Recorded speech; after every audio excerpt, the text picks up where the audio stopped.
So let's start with a simple PBA OCD system simulation. So we'll have node distances,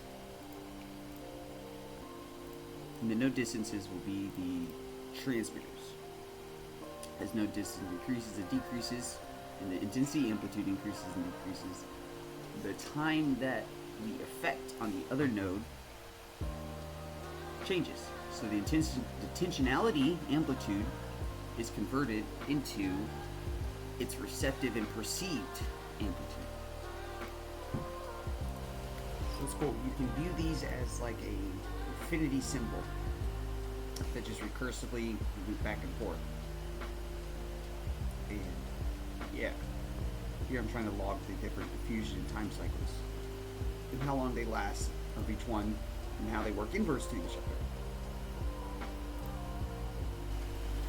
I've taken the time cycles log by changing the drift and diffusion times and kind of make a really cool 2D animation of what will be a 4-dimensional structure, but it's stored on it's created on a 2D loop.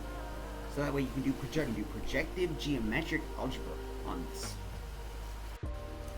Terminology for this is called geometric frustration, and it's expressed geometrically in supersolids, especially in supersolids with crystal structures.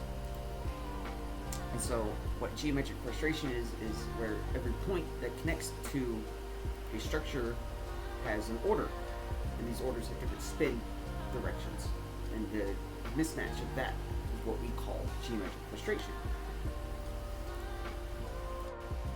We can map this geometric frustration in a lattice structure that we call a Todo to Kagame compression structure. And this basically takes, what you'll see is a Kagame structure and a Todo lattice structure, and it oscillates back and forth between the two.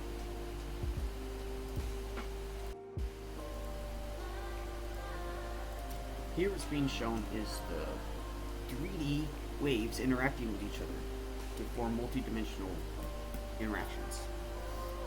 So as each wave kind of goes through, you'll be able to see the resonance capability between two people, simulated people, but it's still people.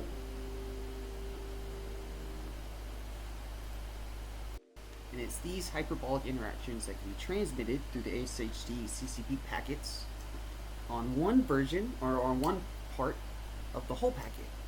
So you can now transmit, you can compress emotional data into a packet and send it. And that's how the example of the symbolic compression part, the geometric compression part. There's only one little part of the whole SHD packet, but that's one little part of one little vector of the SHD packet. But that is how this, in my mind, is going to help transmit data in a more symbolic way. You can transmit emotional code through geometric patterns. And that will help compress data now into a 1 time constant algorithm. It's not ideal, but it's ideal enough to get enough hyperbolic data compressed to allow AI systems to extrapolate and elaborate in ways that they can't using just language models.